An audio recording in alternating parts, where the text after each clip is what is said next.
नमस्कार, आप live cities देख रहे हैं। मैं हूं जय शुक्ला। बिहार में मौसम बदले ना बदले, लेकिन फिलहाल स्कूलों के हालात बदल गए हैं। ये कुछ दिनों पहले की बात थी, जब बच्चे स्कूल जाया करते थे तो माँ बाप निश्चिंत हो जाया करते थे कि मेरा बेटा या मेरी बेटी पढ़ाई करके घर लौट आएगा। लेकिन अब बच्चे दवाई लेकर के घर लौट रहे हैं। कारण के पाठक का वो आदेश, जिस आदेश का साइड इफेक्ट अब तक दिख रहा है।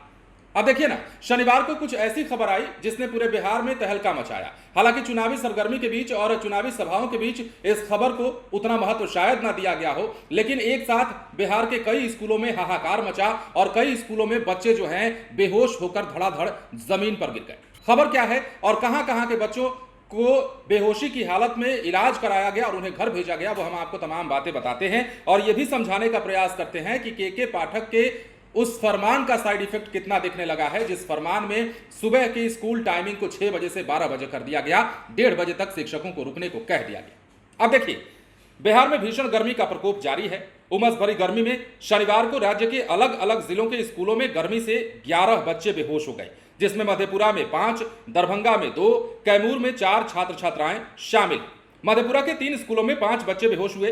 पांचों बच्चों की हालत में सुधार होने के बाद उन्हें घर भेजा गया।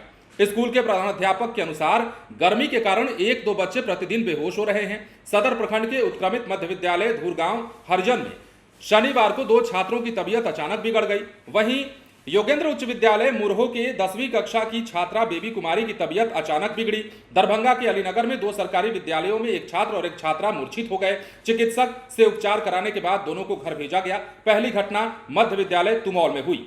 अब देखिए दूसरी घटना मध्य विद्यालय नरमा में हुई। कैमूर में शनिवार को अधिकतम तापमान 44 डिग्री सेल्सियस रहा। उत्क्रमित मध्य विद्यालय पैया के प्रधानाध्यापक अशोक कुमार विद्यालय में 11 बजे बेहोश होकर गिर पड़े।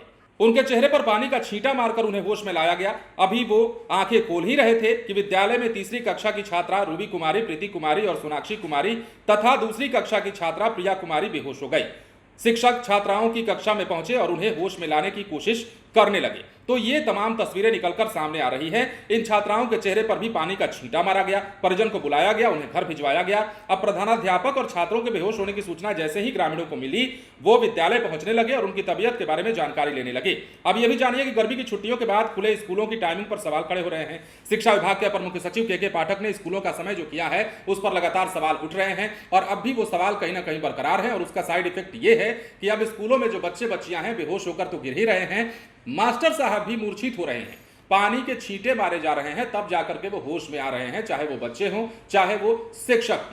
बिहार में फिलहाल स्कूलों में हालात इतने खराब हो जाएंगे, ये शायद शिक्षा विभाग ने आदेश जारी करते समय भी नहीं सोचा होगा। हालांकि इस बात का जिक्र इसलिए भी नहीं हो रहा है क्योंकि सबको पता है कि के पाठक अपने आदेश से पलटने वाले नहीं हैं। चाहे जो कुछ भी हो जाए, चाहे कुछ भी हालात बन जाए, के पाठक अपने फैसले पर अडिग रहने के लिए जाने जाते हैं और एक ऐसे आईएएस अधिकारी के तौर पर उनकी पहचान है जो फैसला ले लेते हैं तो पीछे यदा कदा ही हटते हैं। बहरहाल के पाठक जो करेंगे सो करेंगे। बिहार में मौसम बदलेगा या नहीं बदलेगा वो बात की बात है, लेकिन स्कूलों में जैसा कि हमने वीडियो के शुरू में ही आपसे कहा, हालात बदलने लगे हैं, तस्वीरें बदलने लगी हैं और गर्मी अगर इसी तरह से प्रचंड रूप धारण करती रही और इसी प्रकार उमस भरी गर्मी से लोग परेशान होते रहे तो ये मानकर चलिए कि आने वाले दिनों में भी बिहार के कई स्कूलों में ऐसी स्थिति देखने को मिल सकती है। इसके पहले भी हमने आपको कई खबरें दिखाई है, चाहे वो अरवल जिला हो, चाहे अररिया हो, चाहे अन्य कई जिले हों, जहां पर बच्चों के बेहोश होने की खबरें इससे पहले सामने आ चुकी हैं। बने रहे लाइव सिटीज के साथ। धन्यवाद।